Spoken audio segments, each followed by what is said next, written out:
भारतीय जनता पार्टीचे कोकणचे लोकप्रिय नेते आमच्या सरकारमधले सन्माननीय मंत्री रवींद्र चव्हाण यांच्या वाढदिवसाच्या निमित्ताने संबंध कोकणवर ठाण्यापासून ते कोकणापर्यंत हा उपक्रम राबवला जातोय।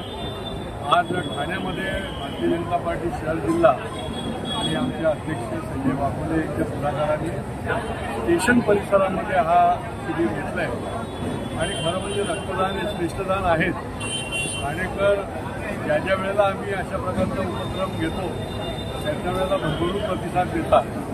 त्याचप्रमाणे आज सकाळपासून या ठिकाणी मोठ्या संख्येने लोक रक्तदान करत आहेत। रक्ताचा तुटवडा आहे आणि त्यांना हा एक चांगल्या प्रकारचा प्रतिसाद मिळतोय।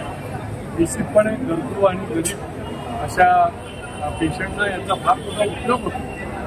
आता संध्याकाळपर्यंत फार मोठ्या प्रमाणामध्ये या ठिकाणी लोक रक्तदान करतील, त्याचा उपयोग होईल।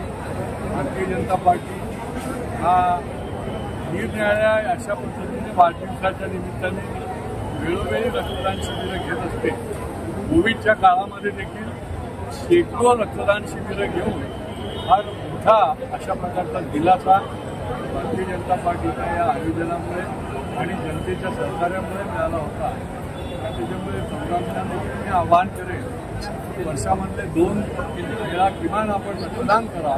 हे श्रेष्ठ दान तर आहेच, परंतु गरीब गरजू पेशंटना याचा फार मोठा लाभ होऊ शकतो।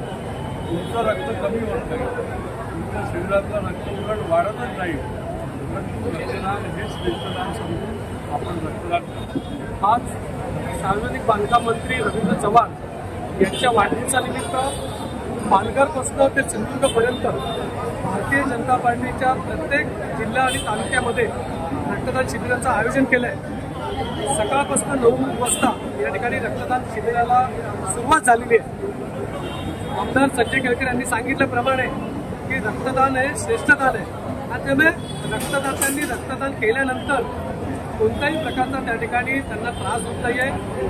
वर्षात कमीत कमी 2दा रक्तदान रक्तदात्यांनी करायला पाहिजे।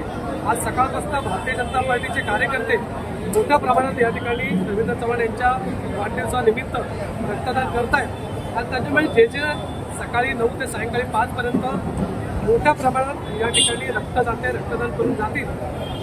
जे रक्तदान शिबिराला या ठिकाणी हजेरी लावणार आहेत, रक्तदान करणार आहेत, त्यांना भारतीय जनता पार्टी शहर जिल्ह्यातर्फे मनापासून शुभेच्छा।